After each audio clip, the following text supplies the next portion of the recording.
Coach? Real good. This time off has been good for him. I was kind of clowning the other day that Coach actually, when we let him practice in the uniforms the other day, he looked as good as he's looked since last year. So I'm really excited to watch him go. And I'm not trying to sugarcoat it. He's going to be ready to go. People probably have a tendency to think, well, he's a good player. Missing practice isn't that big a deal as long as he's ready for the game. But that's not how it works. It doesn't. Everybody needs practice, And we had Jared taking reps, and I can tell you this: there's nobody, probably besides me in that stadium, that was more disappointed in him not performing the way he's always performed for us. Jared was very, very disappointed in his play.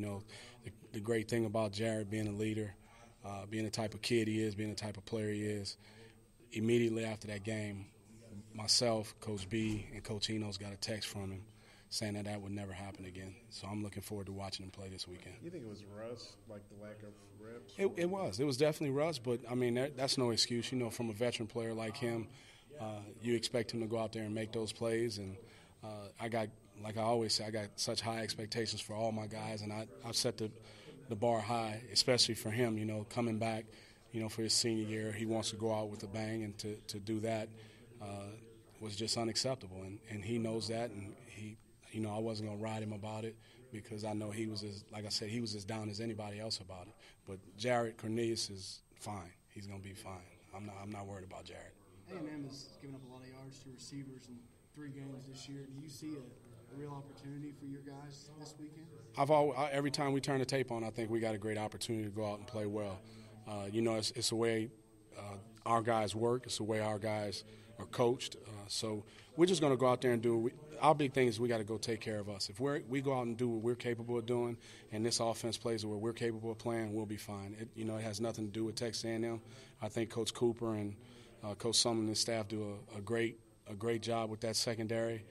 Have a lot of respect for what those guys do, but on Saturday, we're gonna throw our best out there and see what happens. Do you think there's a chance that we see Brandon Martin? If he continues to come along, he's healthy. I just got to get him up to speed in the playbook. That's my job. I don't feel he's there yet from a confidence standpoint with the rest of the team. But if he, we still got 2 days of practice, 3 days of practice. If he's able to go out and do the things that we need him to do in any situation, he'll get some time. Brett talked about giving a certain group of guys more reps with the ones just to give Austin more continuity. How's that look? The same as it did last week.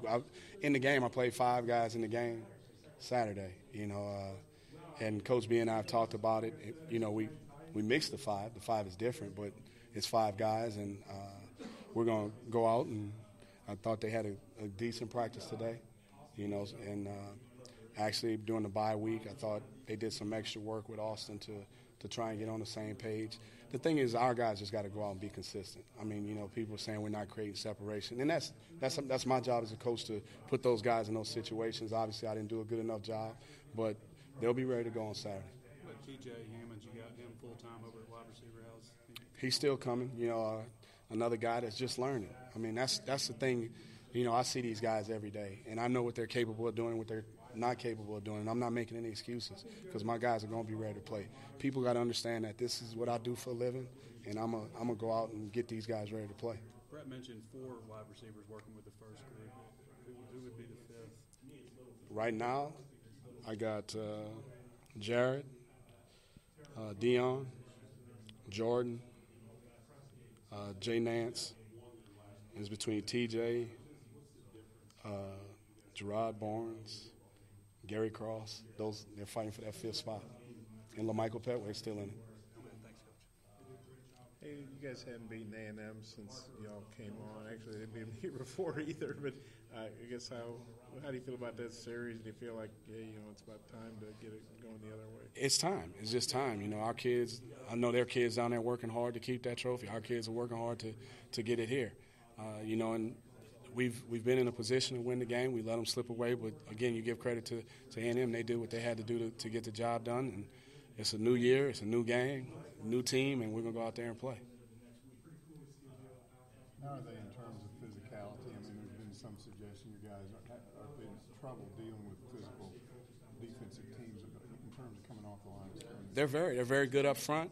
Again, I know Coach Chavis and his staff, man, they preach that down there. He does a good job getting those guys to the ball. They run the ball well, do a lot of things moving around up front to, trying to create defensive gaps. And, their safeties play low, they play high, they play all over the place. Armani Watts is a big-time football player that, lives in the box and makes great plays down in the box. So physicality, they're very physical. But we believe we're a physical football team too, and we got to go out and prove it. Kind of playing into that, they've got 10 takeaways. I'm not understanding sure how many of those are picks. I know Watson's got at least 2, but how big is that your guys play physical so their DBs, can't get picks or pass breaks up? So.